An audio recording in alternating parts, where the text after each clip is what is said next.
Samsung का flagship pad S11 series launch कर दिया गया है। इसके बारे में तो मैं पहले ही बता दिया था, लेकिन इसका जो प्राइस रखा गया है इंडिया में वो डिटेल सामने नहीं आई थी और अभी डिटेल जो सामने आई ये काफ़ी चौंकाने वाली है। साथ साथ वीवो का X300 सीरीज स्मार्टफोन जो लॉन्च होगा उसका जो प्रो वेरिएंट आने वाला है, प्रो वेरिएंट का कैमरा कुछ कमाल का ही है। iPhone 17 सीरीज का पूरा डिटेल सामने आ गया है। iPhone 17 में कुछ और चीज़ कर दिया गया है और सब वेरिएंट में कुछ एक्स्ट्रा ही है, तो सब कुछ डिटेल पता चल जाएगा। इस वीडियो को शुरू से लेकर लास्ट तक देख लीजिएगा।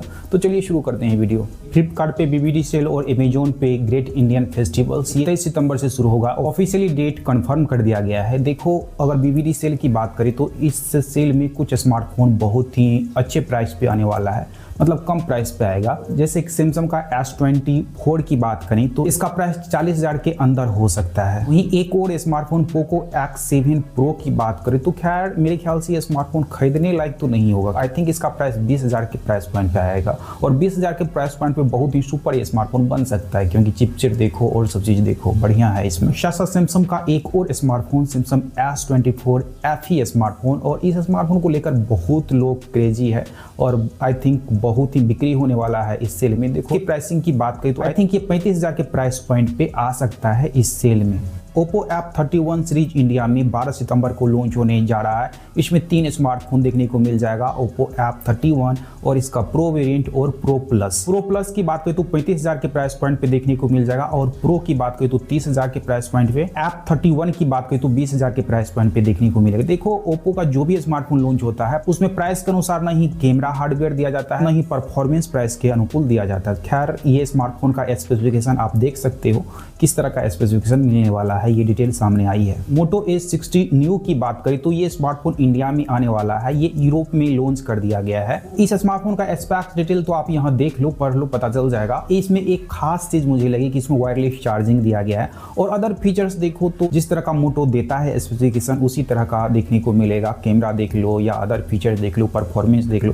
प्राइसिंग कितना रहेगा इंडिया में ये देखने वाली बात हो सकती है। यूरोप में जो लॉन्च किया गया है, रैम टाइप और स्टोरेज टाइप आप देखो, RAM type LPDDR4X, storage type UFS 2.2 ही देखने को मिलेगा। अभी 20,000 से 30,000 के प्राइस रेंज में जो भी स्मार्टफोन लॉन्च हो रहा है, गेमिंग स्मार्टफोन छोड़ करके, जो परफॉर्मेंस सेंट्रिक स्मार्टफोन की बात करें तो उसको छोड़ करके सब में UFS 2.2 ही स्टोरेज टाइप मिलता है। सैमसंग गैलेक्सी S24 का न्यू वेरिएंट जो कि Qualcomm Snapdragon 8 Gen 3 पे आया है, ये स्मार्टफोन BBD सेल में 40,000 के आसपास के रेंज में देखने को मिल जाएगा। Xiaomi की 15 सीरीज में बहुत सारे स्मार्टफोन लॉन्च हो चुका है, अब 16 सीरीज की बारी है। देखो 16 सीरीज का ये डिटेल सामने आया है कि ये चीन में 24 सितंबर को लॉन्च होने जा रहा है। इसके बारे में जो भी डिटेल सामने आएगी, जो भी स्पेक्स डिटेल सामने आएगा, सब कुछ मैं बताऊंगा। चीन में जिस प्राइस पॉइंट पे जिस स्पेक्स के साथ लॉन्च होगा वही लगभग में ग्लोबल मार्केट और इंडियन मार्केट में भी आई थिंक आ सकता है। इसके लिए चैनल को जरूर सब्सक्राइब कर लीजिए। Motorola Moto Book 60 Pro launch किया गया है इंडिया में। 2 प्रोसेसर वेरिएंट देखने को मिलेगा जो कि 65,000 के प्राइस पॉइंट से शुरू होता है, दूसरा 80,000 के प्राइस पॉइंट से शुरू होता है। न्यू लैपटॉप ले रहे हो या क्रोमबुक ले रहे हो तो नई कंपनी के द्वारा जो भी बनाया जाता है उससे बचना चाहिए, क्योंकि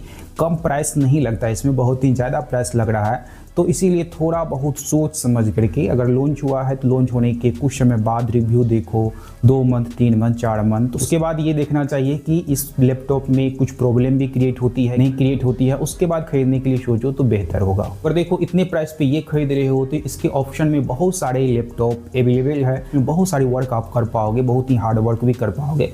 एप्पल का भी अवेलेबल है, एप्पल का भी खरीद सकते हो। Vivo X300 और 300 Pro स्मार्टफोन लॉन्च होने वाला है। इसका डिटेल मैं पहले भी बताया था और 300 का कैमरा डिटेल तो मैं पहले 2 बार बता चुका हूं और प्रो वेरिएंट का जो कैमरा डिटेल सामने आया है वो मैं आपको बताता हूं। ये 3 सेटअप कैमरा के साथ आएगा रियर में और 2 सेटअप जो रहेगा वो दोनों जो रहेगा 200 मेगापिक्सल का रहने वाला है। अब सोचो, और तीसरा 50 मेगापिक्सल का अल्ट्रा वाइड रहेगा। ये दूसरा जो 200 मेगापिक्सल का कैमरा रहने वाला है उसमें HPV सेंसर रहेगा जो कि X300 के मेन कैमरा में सेंसर यूज होगा, वही इसमें रहने वाला है। इसका जो पहला 200 मेगापिक्सल का कैमरा रहने वाला है इसमें LYT 990 सेंसर देखने को मिलेगा। ये 200 मेगापिक्सल का 2 लेंसेज देना कहाँ तक अच्छी बात है आप जरूर लिखिएगा कमेंट में। खैर, अगर 200 मेगापिक्सल का नहीं रहता, उससे कम ही रहता, 50 मेगापिक्सल ही रहता है, उसमें सेंसर ज़बरदस्त दिया जाता है तीनों कैमरा में और फ्रंट कैमरा में भी, तो ठीक था, कोई ज़रूरत ही नहीं थी मेगापिक्सल बढ़ाने का। खैर, कंपनी की तरफ से 200 मेगापिक्सल का कैमरा 2 सेटअप किया गया,